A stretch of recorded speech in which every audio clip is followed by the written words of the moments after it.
maybe 15 to 20 pages, and yet he would, he used to, he would be able to build that atmosphere. So I don't think that should be considered a hindrance. But yes, as you rightly said, maybe publishers in India today would not be interested in publishing something like that because it would not find the readers. Even Poe, he was discovered much later, much after he was dead, So he did not really get to enjoy the kind of celebrity that it enjoys today. Uh, I would, yeah, if I were to just take bits of what Satyarth and Linaji have said, it's fundamentally the kind of stories and the kind of writing you get is the kind of writing you read and writing you deserve, right? Yes, there are various things that are realities for us today. There is a serious paucity of time. People want it quick and dirty. Uh, there is a serious deficit of attention. All that is there. Uh, Nothing stops anybody from writing it. Perhaps commercial interests do, and that is a choice that needs to be made over a period of time. And yeah, coming back to Chetan Bhagat, I would say that if nothing else, that man probably has done a huge favor to people like me and Satyarth and a dozen others. So yeah, so it brings the ability of to, if you have a story to tell, I guess let the people judge whether the story is in which bucket the story falls. Literature was not intended to be called literature when it was written. When any of these people wrote those stories, their idea was to tell a damn good story. If that was told in a way and it was perceived and understood in that way, I think that's where success stemmed from. So as long as it's a story well told, there are people who will always be reading it. So whether it's Sarla Bhabis of the world, or Edgar Allan Poe, or any piece of literature that you choose to pick. The best of poetry needs to, at the end of the day, have somebody who reads it and understands it. So, write what you want, and if you're writing for commercial success, then you got to play by the rules. If you're writing for the pleasure of writing and the pleasure of telling a story, then I think the next Edgar Allan Poe might be sitting in the audience. Yeah, or on the stage. Yeah, that is very interestingly put. Yes, I agree with you. But I personally feel that authors today write what their publishers tell them to write a lot of times. So there is a particular mandate, especially when you're writing your second or your third book. There's a lot of pressure to make it very similar to what was earlier successful. Like if you've written, let's say, a crime novel, the next book expected out of you would be a crime novel. If you, let's say, decide to write a romantic comedy, you would not find a lot of takers for it. Your publishers would probably say, okay, you write another a crime novel and we'll publish it for you. But for the romantic novel, sorry, maybe, go look elsewhere or go talk to somebody else. So that it's very limited. You kind of limit yourself to what you can experiment with, unlike what it used to be earlier. You could send in stories to newspapers and magazines and they would publish them. And people would read them out of newspapers and magazines. Today, not too many people do that. I mean, what do you agree with me on that? It is true. I mean, and before the publisher, it's also your literary agent who is after your life. That the next book should be out in 6 months, and you're like, listen, it's not like a water tap that you just open and pani aana shuru ho jata hai. You need time and a lot of other stuff to write a book. So, and yes, I remember I had a conversation with him about this as well. I said, I had written a mystery. I wanted to write an anthology of short stories. And my agent looks at me and says, "Abhi nahi, thode aur famous ho jao, phir short stories." Whatever that meant. So I do get what you're from your, but then then again, writing today, especially if you have an agent and you have a publishing house, for them, of course, the whole idea is commerce. I mean, not that they don't endorse if you have an exciting idea, but they do prefer to play by the rules, and they would rather see you established. Also, let's see, sometimes even publishing houses also kind of, I think they look at the authors and they know what are your strong points. Maybe that is also, let's also give them that leeway. Like they would rather say, since you're doing mystery genre so well, why don't you, make a name in that? So that also kind of makes sense to me for a while. But I think yes, writers should have the independence to write whatever they feel like. And if I want to write a romance next or a history next, I think no one should tell me not to do. I agree. Another thing, I mean, since we're discussing publishing now, we're going to go back to the crime writing, topic very soon. Is that recently someone called me up, they wanted to know how to promote their book. So publishers will not help you much with the promotions or the marketing of the book unless you're an established author.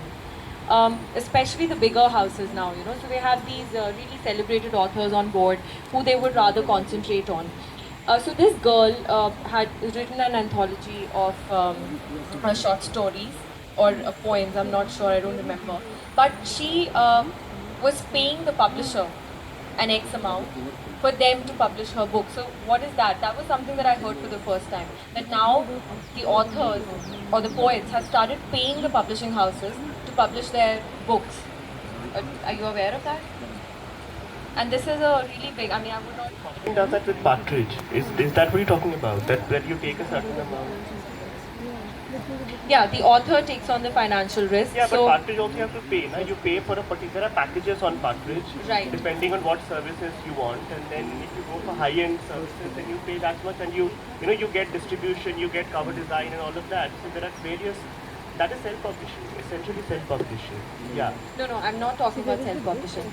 I'm not talking about that. What I'm talking about is this new trend that is there in the market now. So let's say that I write a book today, and I'm not finding any publishers. So I could even pay a publishing house to lend me their name. And so okay, so you're not aware of it. So that's Not aware fine. of that. Yeah. I think it was that easy. So I am aware of the concept of self-publishing, which they already discussed. So in that sense, but at the end of the day, I guess if that is, if you believe or if you have conviction, I'll go a step back. I'm an engineer, like I said, right? So back in the time when I was getting into an engineering college, there used to be this entire thing of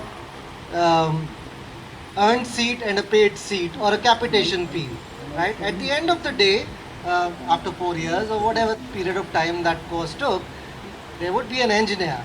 Now, so whether you look down upon the guy who did, for a while it was said, इसने तो capitation से किया है engineering. But over a period of time, I guess that question is settled, right? You have got guys from Manipal today, which used to be the painted devil as far as capitation fees was concerned. So that's something that today people have got the CEOs of the biggest companies were coming from there. So I guess to each their own. If you believe that your work is good and it needs an audience, and you believe that you can support it by paying money to somebody, I don't see any harm in that. Fair enough. Okay. What is the importance of your characters in terms of there's a And thrillers, these books are generally plot driven, they're not really character driven. Okay? So most writers tend to gloss over their characters. What is the more focus is on the next murder, the next car chase, that final revelation that has to be extremely exciting. Yeah. So, but having said that, of course, characters are extremely important, and they do populate your book, and ultimately, you create a connect with characters, and your reader must ultimately feel for the character. They must ultimately care to see that what is the particular person going through. Unless that connect doesn't happen, he will not be bothered. So that is important. I think in my book, since there are a lot of characters, there is no one hero, there's no one villain, because there are it's more like an ensemble of characters, and in my book actually it's the riddles which are the heroes more than anything else. But I think what of course one needs to keep in mind is of course that you give each character a definite trait, so that you distinguish them from each other. You make them identifiable, relatable. Like if there is a person who is who just lost a father, or if there is a guy who is an author in search of the next mystery, or there is this old television producer who wants one last thrill, they need to make these emotions tangible, so that the readers identify with that, they follow that journey, and they are with the characters right till the end, and they want to know what's going to happen. That feeling that I care for this particular person, I want to know how he will end up as long as you create that with those traits, with those Dialogue's very important. Every person should have a different way of speaking. We all speak differently. But writers today don't, they write the way, I won't write the way I speak for every of my characters. But a lot of people do that as well. So dialogue's very important. Your trait, the way you describe particular person physically is important. So lot of ways that you can all these bits and pieces to make a character memorable. I think.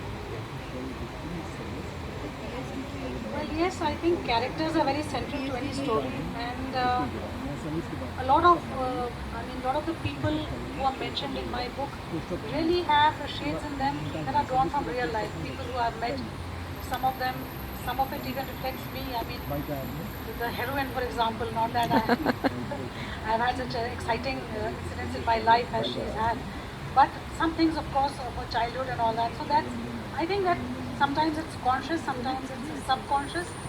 So you do bring in certain elements from people who you know or you meet, or from yourself, from your own life, and that's what makes the characters so interesting when you flesh them out. The shades of good and evil, of course. The other thing is that I read a lot, so I've read a lot of thrillers where the stories were good, but the characters were very flat. So it was almost like a series of incidents interwoven together, which led to some grand finale. And you close the book and you said, okay, so that was the reason, that was the mystery, that's why so-and-so killed so-and-so. But you didn't have any empathy for anybody. You didn't either like the good ones or heartily dislike the bad ones. And because of that, I feel that the book leaves little or no impact on you. So I think that would be my reaction to a book which I read of that kind. And perhaps a reflection of that is again in the way I write, that I try to bring the people alive, and make them as lifelike and as easy to identify with as people who we meet in real life. I'll take on from where Leena ji left off. I guess not just crime writing.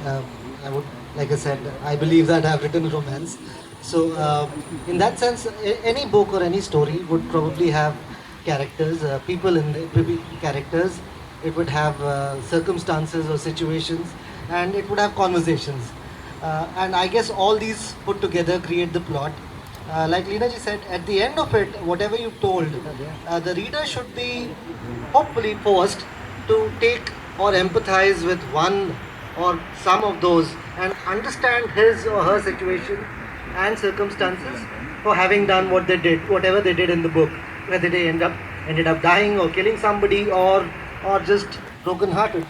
It's all the same. But at the end of the day, as a writer, I would be happy if somebody came back and said that they identified with cleanly with one of those characters or found traces of either themselves or somebody they know around them in somebody that they read about in the book. And that's, I believe, the right way to go about it. And again, don't have any villains. Thank you so much. I think we've run out of time here. So thank you so much. It was lovely interacting with you, and it was lovely moderating the session. Thank you, Leena ji, thank you, Satyaj, and thanks again.